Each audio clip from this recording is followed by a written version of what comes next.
What's up, y'all? Welcome back to In the Wild. I am your host, Rayshawn, and thanks for joining me because we have some very special guests in our midst as we are kind of starting our season 5.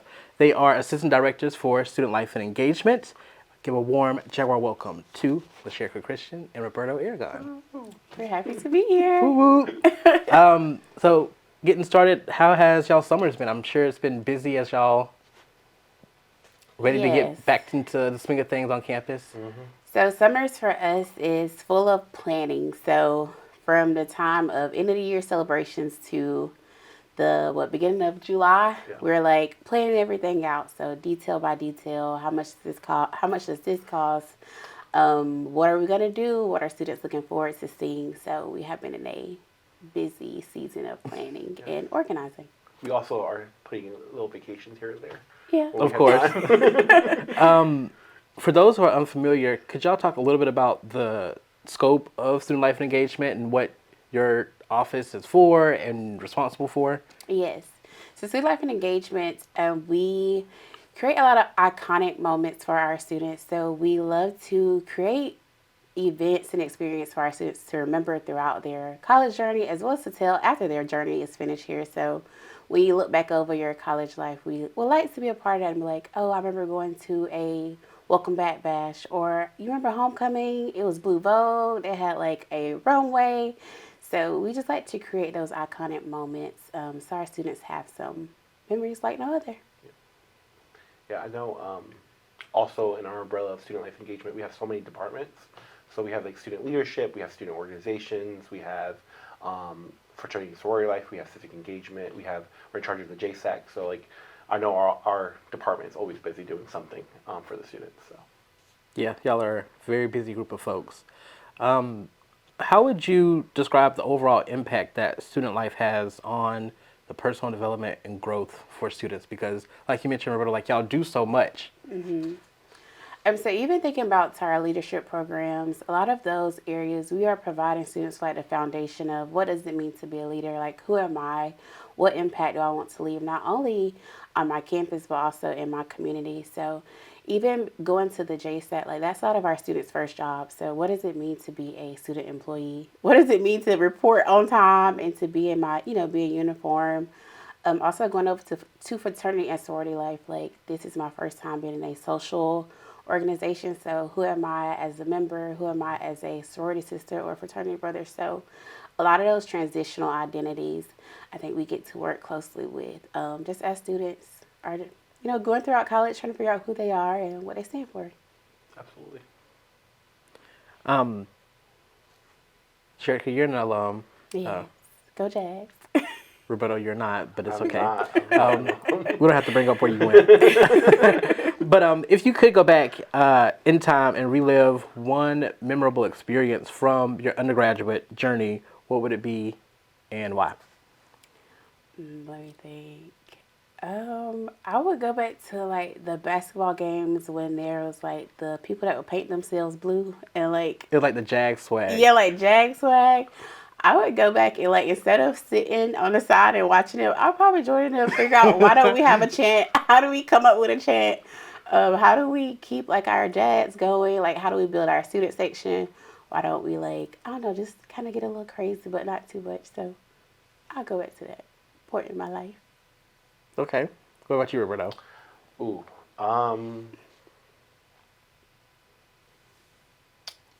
I'd probably say to more focus on my academics. I know I was doing so much throughout my college experience that I didn't put enough time and focus to my academics and really find that sweet balance of both because I know both is doable. So if I had to go back, I definitely want to make sure I keep my scholarships in check because I definitely lost them unfortunately after my freshman year. But I definitely got them back after my senior year. But there was those 2 years where I'm like, gotta pay off those student loans still. So Yeah. I know if I had focused on school and found that sweet spot, I would have been more successful now. So That's one thing I think about too, because I was so involved as a student. I don't want to say I didn't care about academics, but when you're in the midst of it, Yeah. sometimes academics just You feels put it on the like, back burner yeah, sometimes. you put it on the back burner. I was still passing everything. It's just I was getting like C's or B's instead of like A's and B's and stuff like that. So.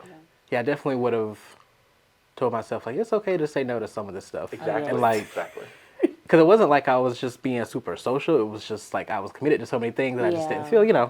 like I could tell See, people for no. me, it was like, there's like that triangle thing that you see on Instagram or Facebook. It's like you're either going to study, you're going to sleep, or you're going to have a social life. Pick two. So you have to like pick two. Yeah. Yeah, exactly. How do you think going or being so involved, because you were involved too as a Yes. student, how did you think that influenced your career pathway? So for me, being involved on campus and going into higher education, I just knew I knew there's a balance between academics and social life. So it's like not leaning towards one or the other, but just finding that sweet spot. So that's why I have focused my time to just like holistic student development. So knowing that there is more beyond the classroom, but also there is time that needs to be dedicated to the classroom. So just trying to, like I say, keep the balance of both, but also knowing that we have to look at it through a larger scope of just academics or just social. Our university is kind of like still relatively new with how we positioned ourselves and how we're growing. If y'all could invent one new student life tradition, what would it be, and how do you think it would bring students together? Because y'all do play a part in creating Yes, traditions that for is true. students. I'm thinking maybe something along the lines like, what does it mean to be a JAG? So, like I said, going back to that, what are our core values? So, making sure our students know our core values. Also, know like the history of our campus. What are our chants? What do we do when we have like a rival game? Or how do we support when there is the president's address? To our university. Like, what does it mean to be a Jaguar? What does it look like to be a Jaguar? Like, I don't know, on the first basketball game, we wear this shirt, or when the basketball team come out, we sing this song. So some type of like course of like, what does it mean to be a Jaguar? Okay. I think we start off like really strong with convocation and weeks of welcome, and then obviously graduation is such a highlight. It's just more of making memorable moments that sophomore and junior year and stuff. Yes. I think that's definitely a key thing of building a tradition around there maybe. And then also I agree with like supporting our athletic teams. We're amazing. We do really our Jag Nation does really well for all of our athletic events. We just need to support them more. So. Is there anything, Roberto, that comes to mind specifically for a tradition you would like to? For sophomore or junior year, something like that. Ooh, that's a hard one. Not off the top of my head, but I would probably like focus on doing maybe like a lunch series or something like that. I don't know, where I think we could potentially bring in some alumni of those majors having lunch with students their sophomore and junior year, because that's when you want to start making sure you're focusing more on your career pathway. So maybe something like that I think would be cool. So. To me, when I thought of, because I like going over these questions and sometimes answering them myself, I kind of thought of like just making some of the events that we already have like just really bigger. So I know it kind of goes into more like a money thing, but I would love to see like Spring Fling become like maybe like a week-long thing, and maybe if we had like I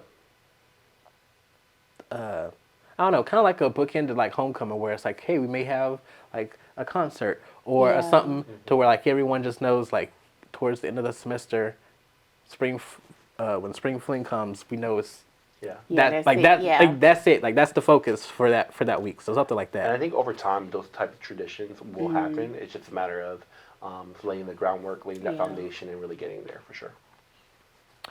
Research suggests that students who are engaged in student life activities are more likely to persist throughout college and succeed academically. So when y'all develop and plan your events, how do you go about making sure they appeal to like that wide audience that students can feel like they're connected and wanting to stick around here? As we go through it, we, like to talk to the students that come throughout our offices to say, like, what are you hearing on campus? Because we have a lot of students that are very involved, not only just in like social organizations, but as well as academics. So just trying to get that student voice as we plan our events, because we don't want to like plan it based on what we think and then we're not catering to our student body. So just making sure that we maintain those relationships with our students. So we're hoping to, encompass as many students as we can as we're thinking through our events. I know for me, for example, I was the first gen college student where there was nobody that looked like me. And I know I didn't feel like I belonged, and I know for me, I'm trying to make sure for our students that I'm an advocate for them and really making sure that they feel comfortable and know that I'm always there for them. And I think everybody in student life engagement does a good job of doing that for sure. So, As a product of SLE, I attest to that statement. Thank you. So what can students expect from y'all this fall? What do y'all have cooking? So look, the pots are rocking. I gotta say that the pots are rocking.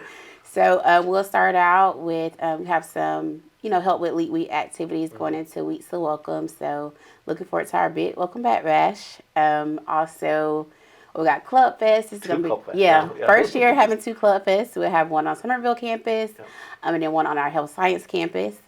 Going from that, Mr. and Miss AU coming up. So new royalties coming into town.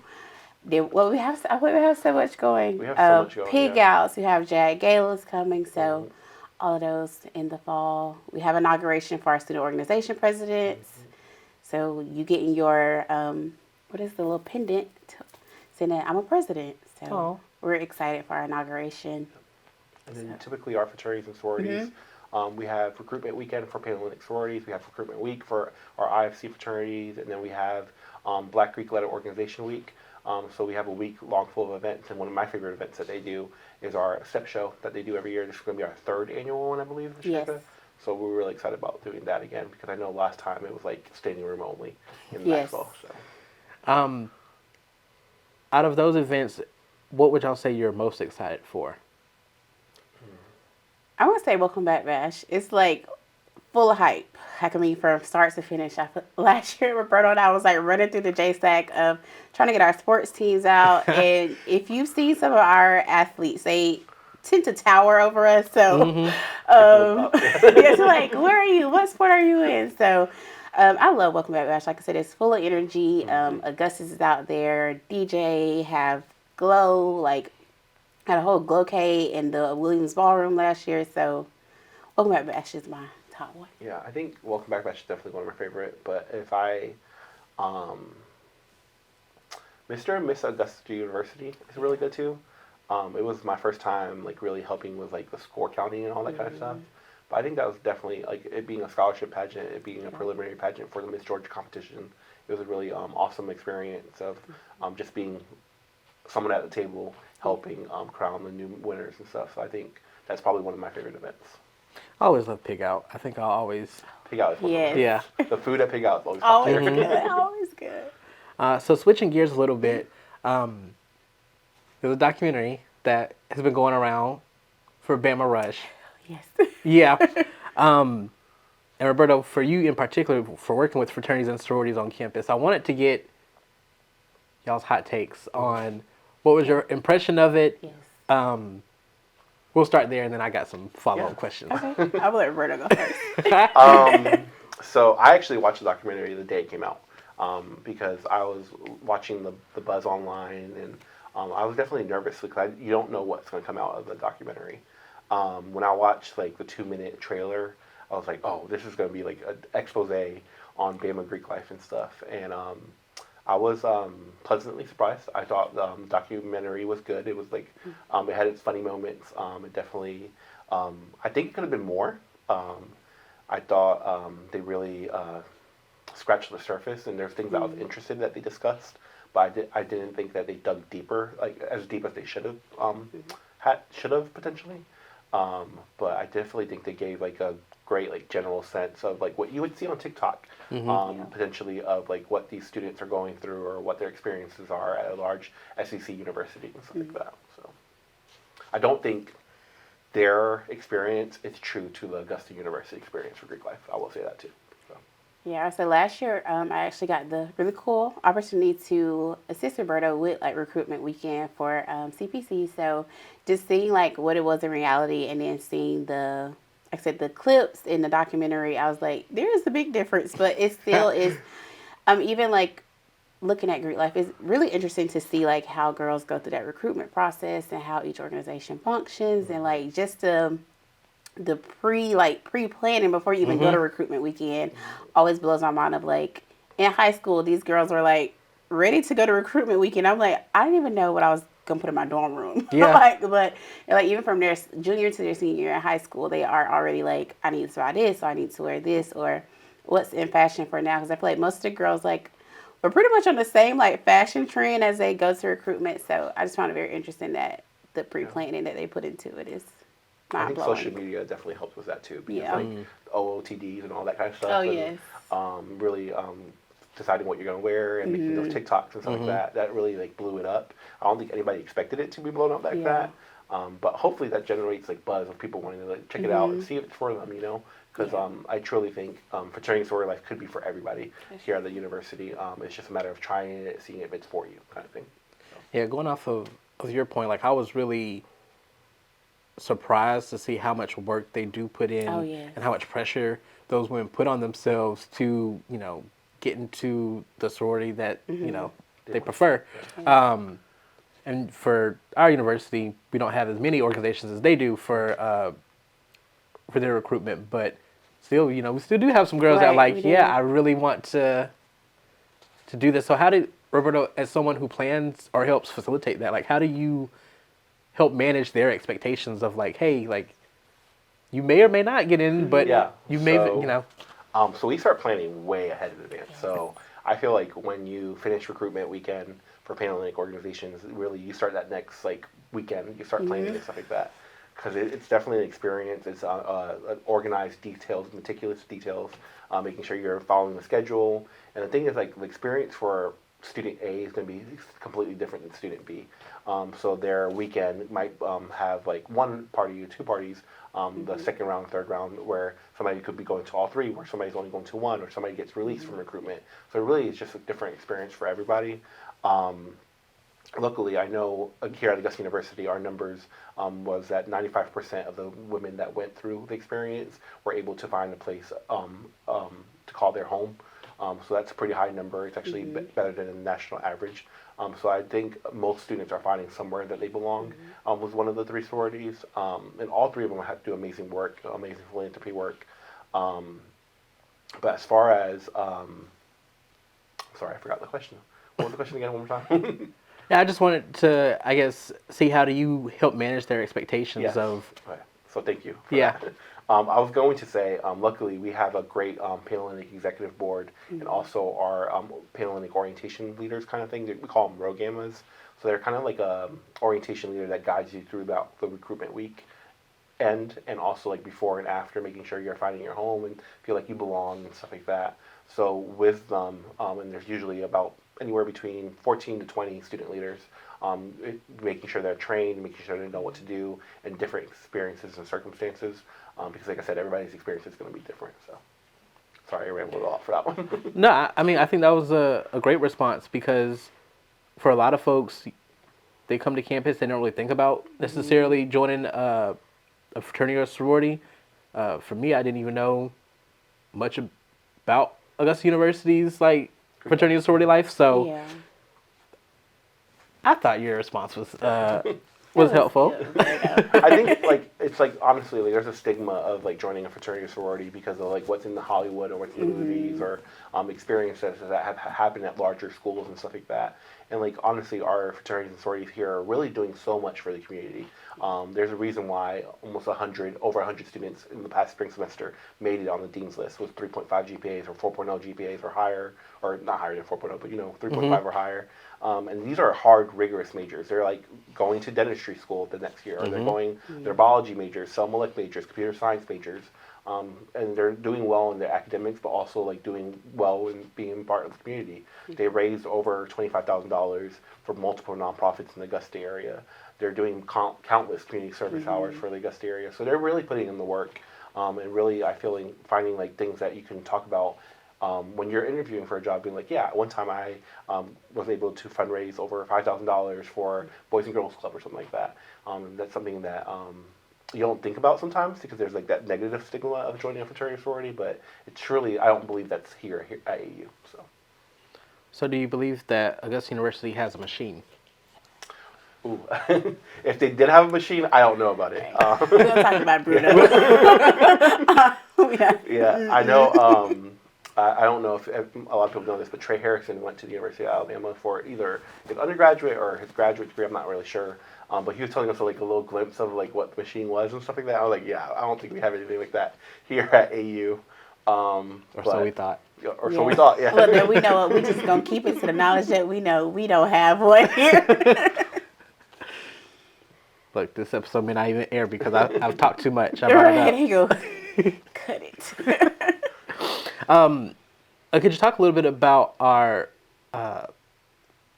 Black fraternity and sorority life organizations, because their recruitment process is different. Yes. Mm-hmm. But of course, everyone's still welcome to join. So for those who... So we have currently 7 of the 9 Divine 9 organizations on our campus. They're usually referred to as NPHC organizations or National Pan-Hellenic organizations. Here at AU, we refer to them as BGL organizations, so Black Greek letter organizations. And that was just a recent change. But as far as recruitment works for them, typically in the fall semester in September, there's a week-long celebration of all of our BGL organizations that we have here at AU. And then they can learn more information, really interact with members of these organizations. Mm-hmm. And typically, maybe later on in the fall semester or in the spring semester, they're doing like an informational session or a rush session or whatever they want to call it, where you can come, learn more information, learn more about the history, learn about the qualifications to become a member of one of those organizations. And then there's an application process and all that kind of stuff. But I definitely recommend doing your research prior to, because you can find a lot of these answers of what you're looking for on Google. But after that, I'm going to direct it to LaSherrica. So LaSherrica was a member of one of these organizations, so she could probably tell you a little bit more of an inside scoop, maybe. Yes. So I am a member of a Black Greek letter organization. I joined on undergrad. So, like Roberto said, it is very important to do your research and just to make sure that you find an organization that you can call your home, because membership is a lifetime commitment. So, just making sure that you find somewhere where your morals and your values can align to where you are, proud and you're honored to call these people your sorority sister or your fraternity brother. So, just making sure you do your research and, just be very mindful as you go through recruitment for either, BGLO or CPC or IFC. Just make sure you go, you're open-minded and you are looking at all, like I said, just to see what aligns with your morals and values. I know if you are thinking about joining a fraternity or sorority, the month of September is going to be a busy month. We have literally CPC recruitment, then IFC recruitment, and then literally BGLO week. So we're definitely going to be packed. Yeah. You can learn a lot during September, so you may find your home. Yeah. Definitely check it out. If you're looking for one. If you're looking for a home, you might find it. But kind of outside of Greek life, for students who are just looking to join any organization, what would you recommend for those who are trying to get involved on campus? Club Fest. Like I said, we have 2 Club Fests in August, one on Somerville, one on Health Science Campus. So come out, speak. First start with a hey, hello, my name is so-and-so, or, just find out what you're interested in. We have almost 300 organizations that are on campus, so they're active. They've been through the registration process. So I think that you could just find your space, honestly, anywhere on campus, whether that is an academic organization, a cultural religious organization. If you're looking for social organizations, we literally have a wide variety of organizations. And you're also welcome to start your own organization. So if you're I'm just not finding it out of this almost 300 orgs, you are more than welcome to start your own organization on campus. So just having that, having that same open mind to know that there is a place for you on campus, and that you're welcome. And get involved, because I think if you're not getting involved, you're really not getting that full college experience, for sure.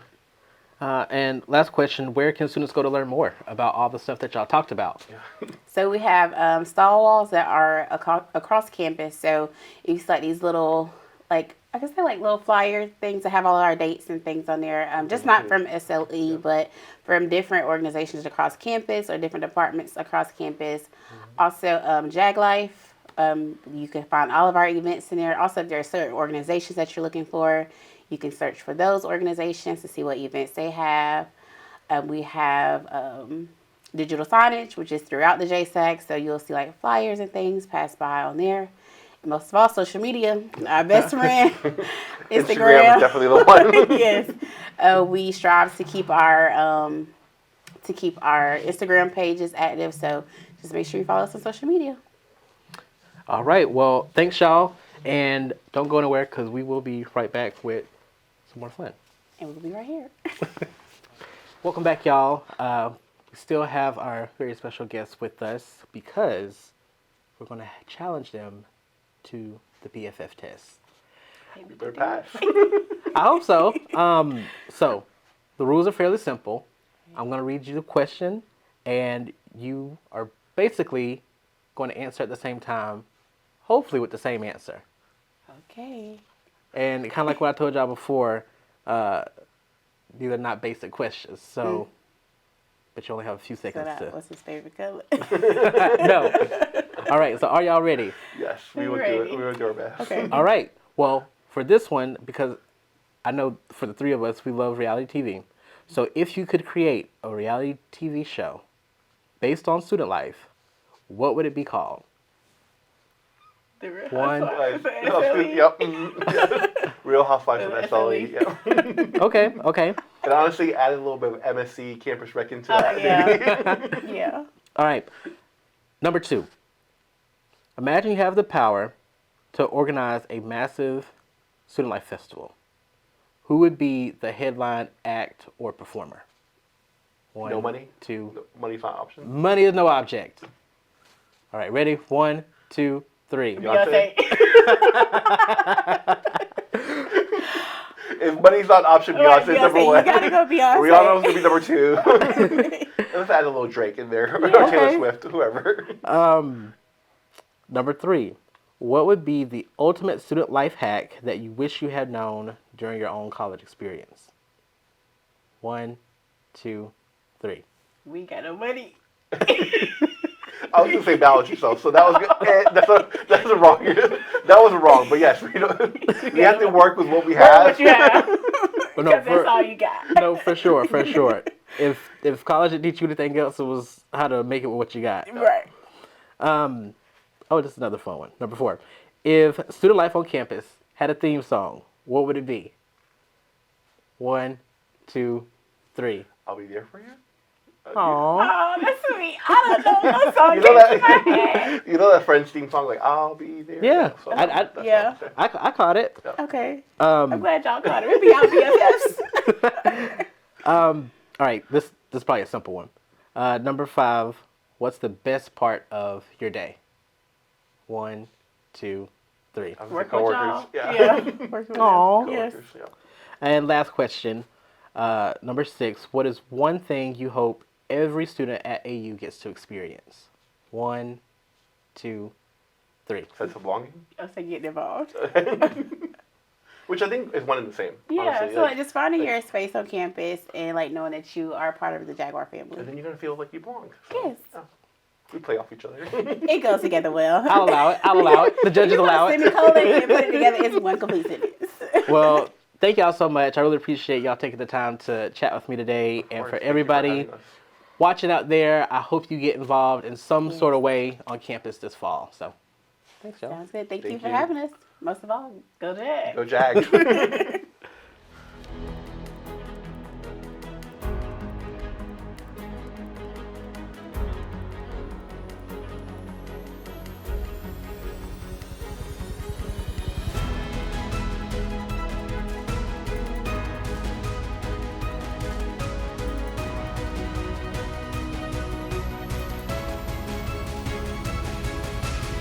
Augusta University, an experience like no other. Welcome back, y'all, to In the Wild, and our student life episode is what I'm calling it now at this point. It's continuing, and now we have some student leaders joining us from student government, very special organization here on campus. So give a warm general welcome to the president, Dee Mallory, and vice president, Vikash Ayyappan. How's it going, y'all? Pretty good. How about you? Great. Thanks for being here. Just diving right in, Vikash, recently you've published some books. So in addition to being SGA Vice President, you are a published author. Do you want to talk a little bit about those? Yeah, for sure. So I wrote 3 children's books. I just published them at the beginning of this summer, and it was a really cool experience to write the books. Getting it proofread by doctors, editors, and getting the word out there. It's been really cool. It was a project that kind of started as a joke at the beginning of my freshman year. Me and my friend, we were kind of just, betting along and just, we were like, hey, you're not going to read a book for the summer. And I'm like, I'll do you one better. I'll write a book. So wow. that's how like the first book came along. And they all kind of go into different health topics. The first book covers disease prevention, how to stay safe, washing your hands, using masks, stuff like that. And that was impacted by the COVID-19 pandemic, which impacted all of us significantly. The second book kind of covers mental health aspects of TikTok, Instagram. What happens if you're on TikTok for like 4 hours? How does that impact you, your mental health, how you like unconsciously compare yourself to other people? So that's kind of covered in the second one. And the third one is nutrition. So, what you should eat, your fruits, your vegetables, daily intake. So that's like the concept of the 3 books. And, they're really kid-friendly, children's books, of course. Each chapter kind of deals with like a different aspect of health. So it was really cool. And I know it's published now, and it's pretty awesome. That is really awesome. Yeah. Were these ideas that you were sitting on for a while, or did you come up with these ideas this summer as well? So they kind of came as they went. The first, it's been on my bucket list to, write a book. I didn't think it would happen so soon, but the first one happened, and then I was like, might as well keep the ball rolling. And so the second one happened, I think, somewhere in my freshman year, and the third one happened during my second year here at AU. So, yeah. That's really cool. Thank you. Indeed, this is year 3 for you as our SGA president. What keeps you coming back and signing up for more with SGA? Because as a former SGA president, I did my 1 year and I was like, I'm good. So what I will say is this is a journey I've been on since, of course, my first year here as a senator. And transitioning from being a senator to the president was very big. Only because the roles were extremely different in terms of what I had to deal with. And so I think that I continue to do this role, especially, because I could have decided to run as a senator again, but I decided not to because I believe that I have a lot more to bring in terms of my leadership to SGA before I leave and kind of really tie my knot on what I've really tried to build and create and build upon as well from yourself, from Mahadia. From my predecessors, SGA is that organization on campus that's supposed to be here for change. And I've always believed that to be an effective organization, we need to have effective leadership, and it can't be not stable. And going back to you, Vikash, what inspired you to take on the vice president role? Yeah, so I've also been on SGA for a good bit. I joined as a senator my freshman year, and this last year I was the comptroller, now renamed to treasurer through SGA initiatives. And now I'm here as vice president, and I've always wanted to be a part of the great change on campus. AU is a place for development. Every aspect. There's always so much growth. So I want to be a part of that, be a voice for students, just be that face that people can come to. And make that change on campus for sure. So earlier when we were talking to LaSherrica and Roberto, we were talking a lot about how student life just has the impact on students kind of outside the classroom, so to speak. How does SGA kind of contribute to enhancing the student life experience here on campus? You want to go first? Yeah, sure. So here, SGA, we host several events. We've made lots of changes. An example would include, making, we had an initiative to have more microwaves on campus that, enhances, students being able to have good food, warm it up throughout all our AU buildings. Last year we had a load of events, really getting our name out there. We had our most popular one, Build a Critter, and so, students kind of come in and talk to other students, make that stuffed animal and, have an experience, that memory that they can take with them for the rest of their college experience. So it's moments like those that, SGA can really impact a student's experience as well as making change for the future as well. I think, building off of what Vikash said, I think SGA has this really good ability to bring our whole community together. And it doesn't matter if there's only 50 students, it could be 50 students from all different walks of life, from different colleges. And we provide students the opportunity to come together, engage with each other, learn from each other, and really feel that collegiate experience. This whole experience all about learning people or learning things that is just different from what you know. And so I think SGA is pivotal in building those relationships and pushing students to that next level of, okay, I'm here, I'm present, I belong. Another question that I asked them earlier was, and now asking y'all, that if you could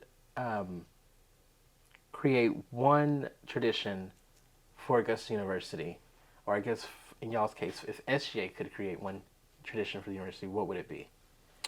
A new tradition. I will say I want to say it's new, only in the fact that I haven't seen it done in this way. But take something like our Welcome Back Bash, where we have our athletes come out. We have our whole student population basically present, but it's just a big party. Like we're just all together. We're vibing. There's music. There's food. There's games. There's just the ability for us to just chill and hang out, and not necessarily like one of those grab and go events that we normally do or that we normally see, but something that really engages the students to where they don't want to leave. Like, I'm not here for the t-shirt, I'm here for the vibes. That's what I really want to see. What about you? I definitely agree with that. I think AU has some really cool plans with the Weeks of Welcome. We both got a list of, the events that they're planning, and oh my God, it's crazy. Like, we're going to downtown AU, we're going across here, Maxwell. We have all kinds of events.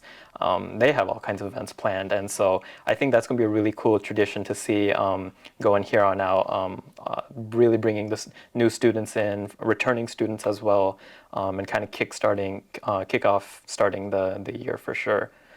Definitely. And I think SGA also has a few events also that we want to, keep going as a tradition as well, which we'll get to in a little bit. But, there's a lot of cool traditions that SGA and the university can be a part of for sure.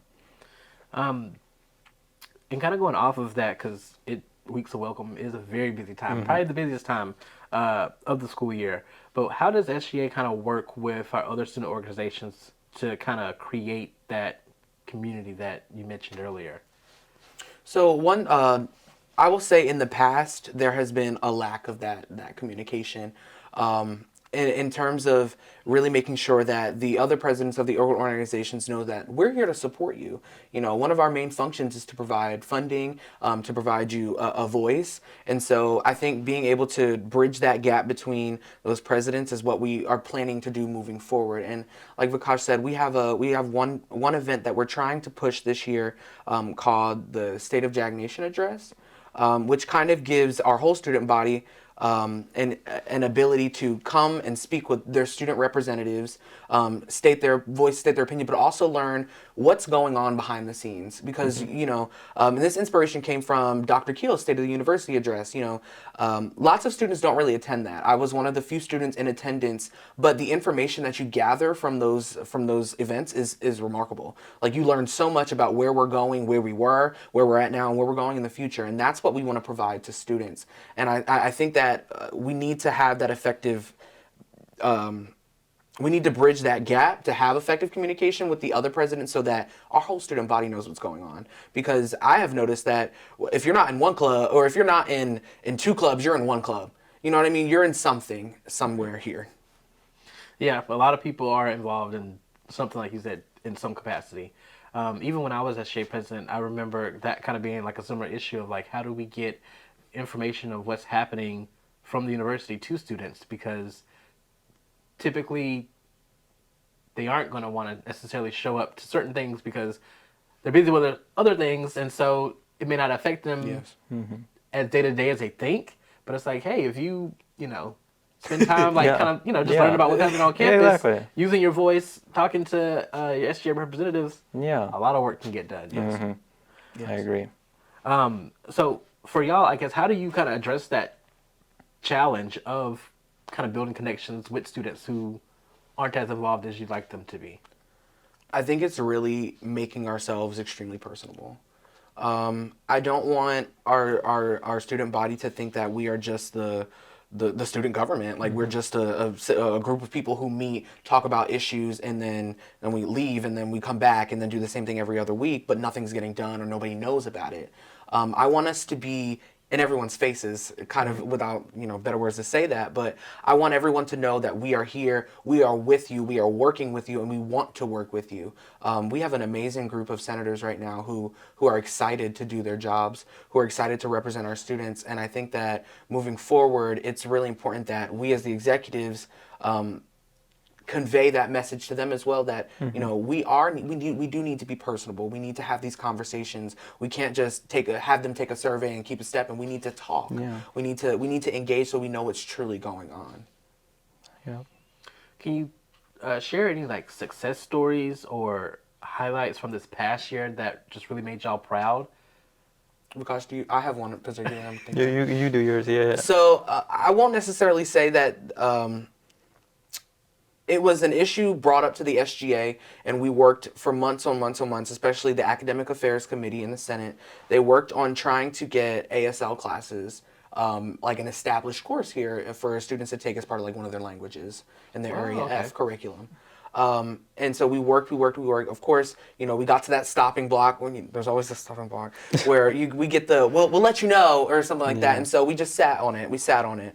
But one thing we did learn is a couple weeks ago, they are now having ASL classes here, at the medical it's either the medical college or the AU Health. Yeah. But I believe they're open to everyone, and they're 8 weeks long on the weekends. And so it's something that's accessible for students and just, faculty members in this area to be able to utilize. And I think that it was interesting because it wasn't necessarily, SGA did this, but SGA was the voice to push this and actually get this heard by someone to make it a reality.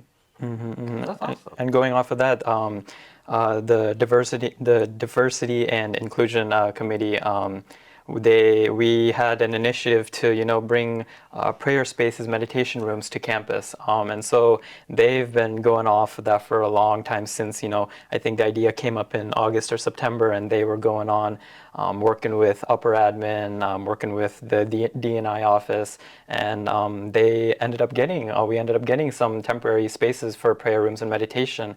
And I think this year going forward, we're trying to make those like permanent, so students can have a reliable spot to do what they need to do spiritually, religiously.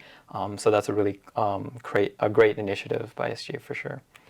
What does that feel like for y'all when you have this idea or a concern is brought up to you and then you actually get to see it being resolved? I think the feeling is, of course it's great. The feeling is great, and it makes me feel satisfied with the fact that I've done my job, the senators have done their job, the students have done their job by voicing their concerns, bringing them to us. And it makes me feel that, I can see that when we gather students and we collaborate and we take it to faculty, we take it to administration, they love to listen. They do love to listen. And the fact that we can get them to listen, to be on our side, and to enact this change, like I said, it feels great.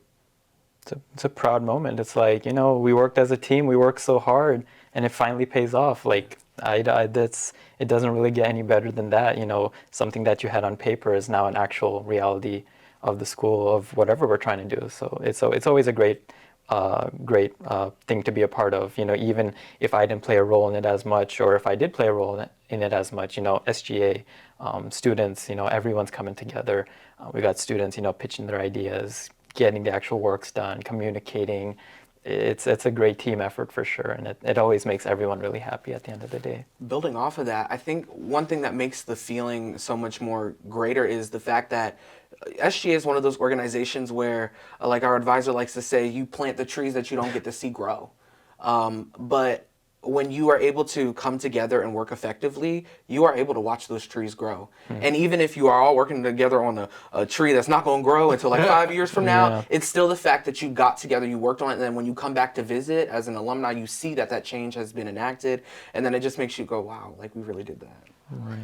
Yeah, as being a former SGA president, seeing the work that y'all do sometimes makes me really proud, because I remember times where I'm like, oh, I wish we could do this, or I wish we could do that. And then here y'all go, just doing it. And I'm like, now see, with the folks that I had, the people we had, that would have never happened. But, you know, just from, like you mentioned, like planting those seeds and just being optimistic and trusting the process and like, look, I'm only here for a set period of time. I can only do so much.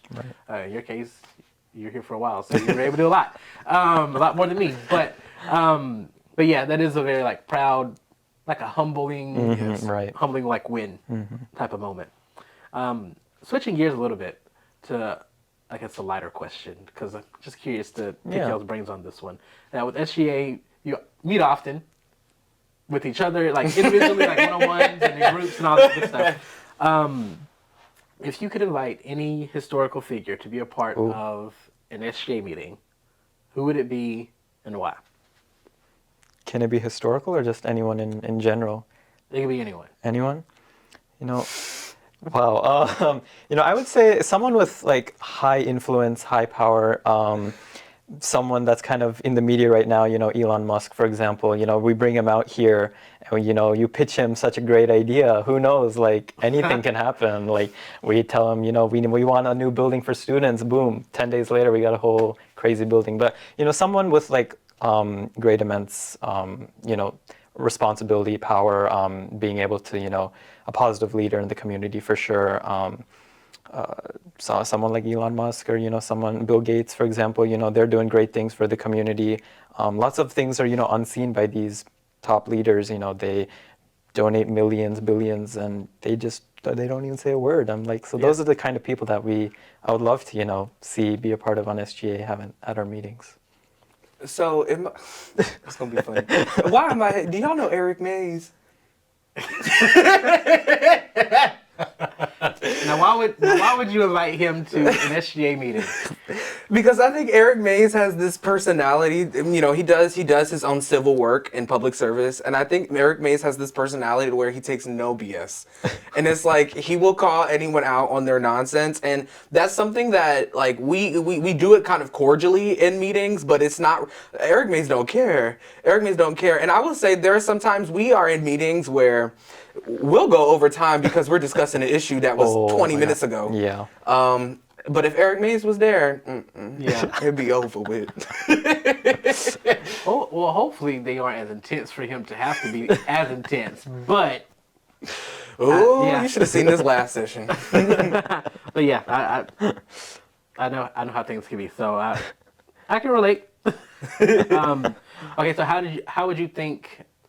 Going back to you, for Elon, like, how do you think that experience of having him at a meeting or multiple meetings would impact the team? Yeah, I mean, it's like mentality. Like you get to see the inside of like how he actually works, how he functions. You know, he's a corporate, you know, genius wizard. I don't know what you call him, but you know, he's insane. And getting behind like how he, you know, functions, how he uses his brain. That's definitely like on a capacity that, you know, we don't do as normal people. We're just kind of go to class or go to our job, come back. But, you know, being able to see how he thinks of new ideas, how he implements them, that strategy, that kind of planning, you know, I think that'd be really cool to experience for sure. I already know how Eric would get your thoughts on that one. But one thing I also talked about with LaSherrica and Roberto was the Bama Rush documentary. I thought that was a very interesting sneak peek, or like breaking the fourth wall, I guess, for student life. Yes. For that university. And I kind of wanted to get y'all's thoughts on the documentary as well. So what I will say is, as always, you know, of course, I represent all students, so I support all students in what they choose to do. What I don't think I like about, or what I didn't necessarily appreciate, was the amount of self-deprecation that the individuals went through just to feel as if they belong. I didn't particularly like that, or didn't really appreciate it as much, because it really shows how much society really does have that impact on negative stereotypes and then negative thoughts about yourself. social media as well. Right. We seen all throughout the movie the TikTok Bama Rush Day 1, Bama Rush Day 2, and it just all of the individuals seemed like they were all trying to be the same person to get into the same thing, which was essentially what it was. But then when you started to look at like the behind the scenes of everything, it was almost as if, well, you're doing all this for what? Yeah, I did notice that, and that was one of my takeaways from that. Is that so many of those young women put so much pressure on themselves to really, I guess, start their college career off just strong by joining a sorority, which, you know, as student leaders, of course you would want that. You advocate for students to get involved and always want to be supportive of that, but you kind of see that extreme end of like, yeah, we want you to be involved, but if things don't necessarily happen a certain way for you, like you still have so many other opportunities, Right. Even within necessarily the sorority life, so to speak. But yeah, that was intense. It was. Definitely. It was. Yeah, no, I definitely think, that was one side of the spectrum. I hope, no universities or places have to go through that, you finally step out of your house and you want to come to an open space where you're welcomed, where, people want to be your friend. You don't want to have to be forced to change yourself to get into a certain group of like friends or group, sororities in this case. It should be a really like open, friendly experience. I know for SGA at least, we try to be really friendly. Like we have all these senators and people, we have all these friends. When you go to classroom, you don't want to feel like, oh, like, yeah, like that kind of feeling. You want to be like, oh my God, like it's so cool, that's amazing, like really positive things. You don't want to put anyone down. So that's definitely like the Bama Rush. I was really surprised to see, people have to go through such extreme things for themselves, mentally, physically, appearance-wise, so many different things. Some of the girls had eating disorders from things people said, and I'm like, it should never get to that case for anyone, truthfully. It should be really just open, everyone should be accepted to whatever they do. So I don't know, that was a very cool, very interesting extreme, but I love the campus here at AU for sure. It's really open and I like it. One thing I did love to see with that documentary is that I feel like a lot of those women, regardless of what necessarily happened to them, a lot of them did find community in someone. It didn't seem like any of them were kind of like left hanging, so to speak. Yeah. Like they became friends with each other and they became, so it had a somewhat happy ending, I guess. Yeah. Because it was intense, and it really made me Right. think about the student leader experience here, and for students to get involved. Because for some students, they walk in and they know nothing about our campus, even and then there's some that say, "Hey, I know that I want to join this group, or I want to do these things, and I want to write books." Yeah. and they're able to do it without having Right. to go through some of the extreme pressure that other students may experience. Can I add on something? Sure. And I think, especially looking at the student leader aspect of it and just the student governance aspect of it, the fact that there was the machine. Like there was talk of the secret society who would push their own people from the fraternity sorority life to try and take power in terms of student government and other organizations like that. And then when their candidates lose, it's bad. It's like, is it upheaval is the word? Upset. Yeah, upset. yeah. I don't know why that was slipping. It shows it didn't allow students that opportunity to run and actually get a fair chance to be in those positions. Now, of course, there were some non-machine presidents that would win, but like the example I said, the one who did win versus the non-machine president who won against the machine candidate and then got stabbed in the face. And then the SGA closed down for 4 years. And so it just the fact that something such as FSL could affect student government so much to where we can't even have one, Right. that's insane. Because this experience is for us to be able to come together as different people, share our different ideas, and expound upon them and make them much better than what we originally started. But you don't give people that opportunity if you're choosing the people that go in and out of those offices. Yeah, I thought one, the idea of a secret society, I guess it wasn't too surprising for universities so large, but I guess what was surprising is the power that that organization had for the entire campus, because that, being able to choose SGA representation, homecoming elections, like Right. the whole entire scope of what student life is was, being controlled by the secret group, which to me I just thought was crazy. I just thought that was mind blowing because for other universities it's not like that, and it just makes you think like how does one organization get to that point of being so powerful? So that was really interesting. So you'll be able to say that Augusta University doesn't have a machine. I've been unopposed twice. So, and I'm not the machine candidate. So, Or that's what he wants us to do. hold up now. Well, I've said too much. But switching gears, what advice would you give to students, especially newer students, who are interested in getting involved, especially with student government, but aren't necessarily convinced this is the right choice for them? This is what I'll say. I knew freshman year, and I think it was like doing SGA that I wanted to go into public service. I knew I wanted to do something for the public, but I didn't know specifically what it was. Did I want to be a representative, a senator, or a state rep? What did I want to do? And I think that SGA, not being clear of what I was doing, like what I wanted to do at the moment, and then joining, being that representation, it made me feel like a mini politician. And so essentially, I took that, I internalized that, and I did what I had to do to work for my peers. And so I think that for any incoming students, it doesn't matter if you have it decided or you have it all down, but if you are interested in public service, this is the place to start, especially if it's working for your community and working to uplift your community. Yeah, and for me, like I kind of joined SGA not knowing anything really. Kind of came in kind of blind. I didn't know what SGA was, what it did, or anything. But my main thing was get involved, meet people, see how it goes from there. If I liked SGA and I liked the work that they did and wanted to be a part of it, I would continue. If not, maybe it wasn't the right fit for me and try a different aspect of the university. But I fell in love with SGA. It's been such an amazing about to be my third year now, and all the crazy cool things that we're doing, all the cool people that I've met. Dee, for example, one of the coolest people I've met. Stop.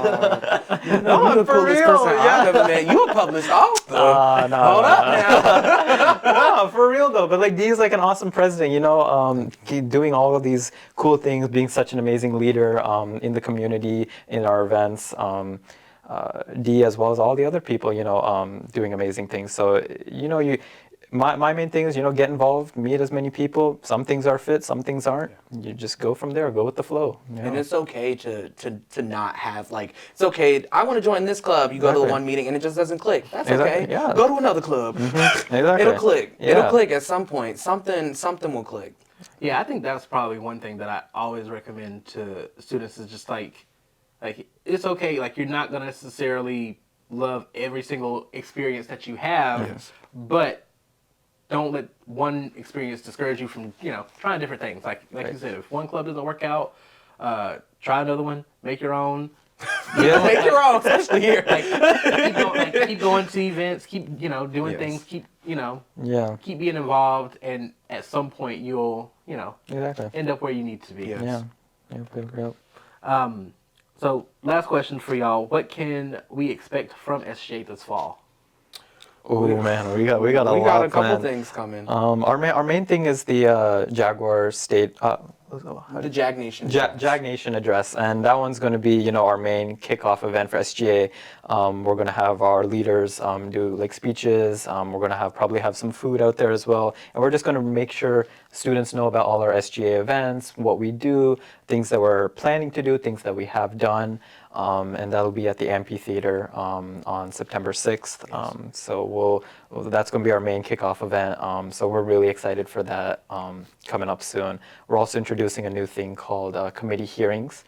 So that's when we have seven committees on SGA. So all those committees will have committee hearings. So they'll be able to directly communicate with students. So they have like a mini event where students come in, they have a nice Q&A session, talk about it, munch on some pizza or something, and really get the insights of what students feel on campus, what they want to see. So we'll be able to get that information for our community committees, and then get it through our SGA during our Senate meetings, and make those changes, those resolutions that we can be implemented throughout the year. Yeah, I think one thing we tried to, I don't know if you remember the Tell Me Anything events. One thing they were great, especially when we had COVID.